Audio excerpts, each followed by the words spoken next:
Ethan Cole, a 38-year-old billionaire CEO, sat at a luxurious rooftop restaurant in the heart of the city, enjoying a celebratory dinner with his girlfriend, Olivia. The evening sparkled with elegance, twinkling lights, soft violin music, and the clink of champagne glasses marking the success of a high-profile business merger. Ethan, composed and confident, had everything money could buy. Yet behind his piercing gaze was a man who had long buried his emotions beneath corporate conquests. As he raised his glass to toast, his eyes drifted across the restaurant, and suddenly, his world stopped. Just a few tables away stood Sarah, his ex-wife. She looked different, glowing in a way he hadn't seen before. Her hand gently rested on her stomach. She was pregnant. The sight hit Ethan like a wave. Memories surged, the nights Sarah stayed up waiting for him, the quiet dinners where she smiled despite his distracted silence, the dreams they once shared before he chose ambition over love. He had walked away from their marriage with no explanation that could match the coldness of his departure. And now, here she was, happy, expectant, surrounded by friends, and completely unaware of the emotional storm she had triggered in him. Ethan couldn't hear Olivia anymore. Her laughter faded into the background. All he could see was Sarah, the woman he once vowed to love forever, now building a new life without him.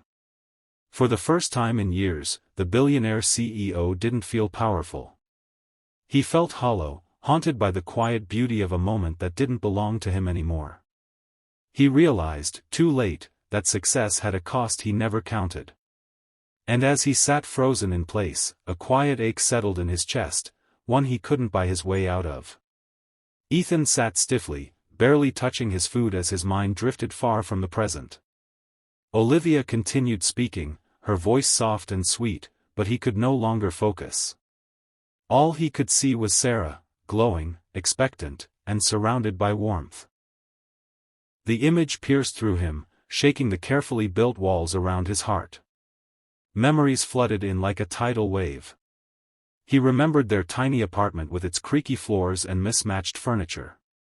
He remembered Sarah staying up with him while he drafted pitch decks on their kitchen table, her gentle hands massaging his shoulders, her belief in him unwavering.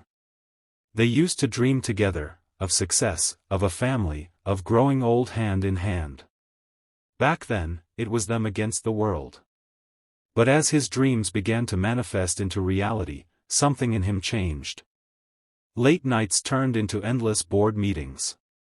He started measuring life in stock value and acquisitions. He told himself he was doing it all for them, but Sarah never asked for the world. She only wanted him, his time, his attention, his heart. As the years went by, her voice grew quieter, her smiles more forced. She waited for him to return, but he was always too busy chasing something else. And one day, she stopped waiting. Now, seeing her standing there, radiant and pregnant, Ethan felt a pain he couldn't define. Was that child his? Did she move on? Questions collided with regrets. In that single moment, the clarity he never had during their marriage hit him with brutal force. He hadn't just lost a marriage. He'd lost the one person who loved him when he was just a man with a dream, and not the billionaire CEO the world saw today. Ethan stood up from the table, ignoring Olivia's confused glance. His footsteps were slow but steady as he approached Sarah. The clinking of cutlery and soft music faded beneath the sound of his racing heart.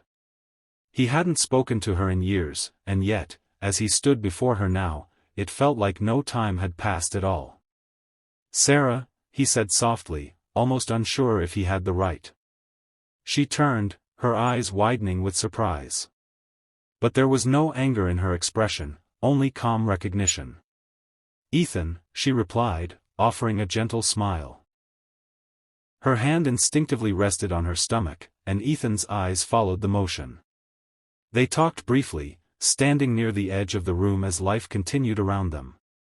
Sarah shared that she was 7 months pregnant and remarried to a schoolteacher named Daniel. "He's not rich," she said with a light laugh, "but he's kind. Patient. He listens."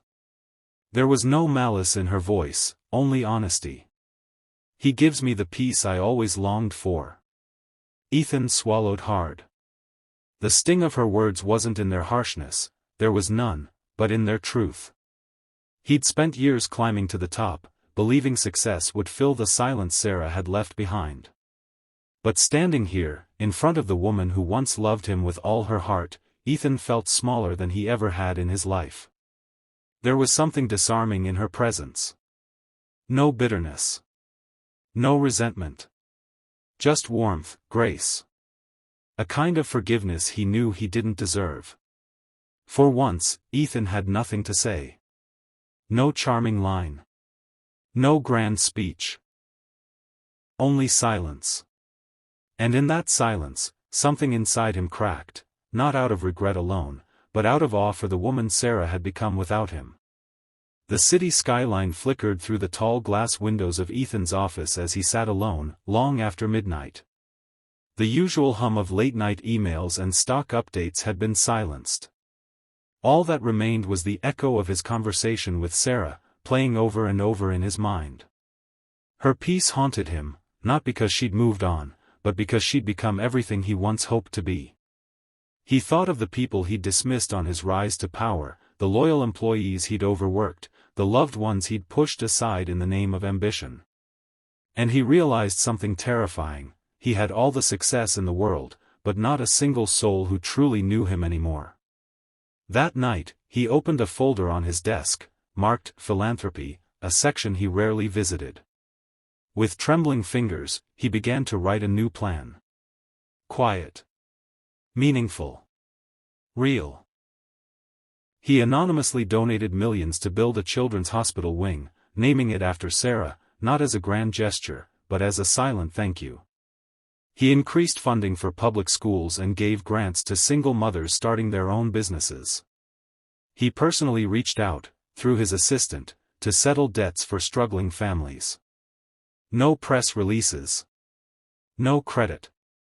It wasn't about redemption. It wasn't about winning Sarah back. It was about living differently, becoming the man she once believed he could be before power changed him.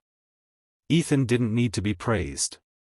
He just needed to matter in a way that went beyond headlines and quarterly earnings. And for the first time in years, as he stared out into the quiet night, Ethan felt something unfamiliar: peace. Not the peace of a deal closed, but the kind that comes when a man finally listens to the truth in his own heart. Months had passed. The city was alive with its usual noise, but in a small community center near the newly opened children's hospital wing, there was a quiet celebration underway. Families gathered, doctors shared stories, and laughter echoed through the halls. A little girl who had once been fighting for her life now ran with full strength into her mother's arms, her joy pure and unfiltered. Among the crowd, Ethan stood at the back, dressed plainly, no entourage, no cameras.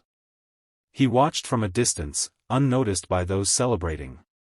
The wing had been named after Sarah, a name none of them associated with him. And that was how he wanted it. He watched the mother cry as she thanked a nurse. He saw a father kneel to hug his son after hearing hopeful news.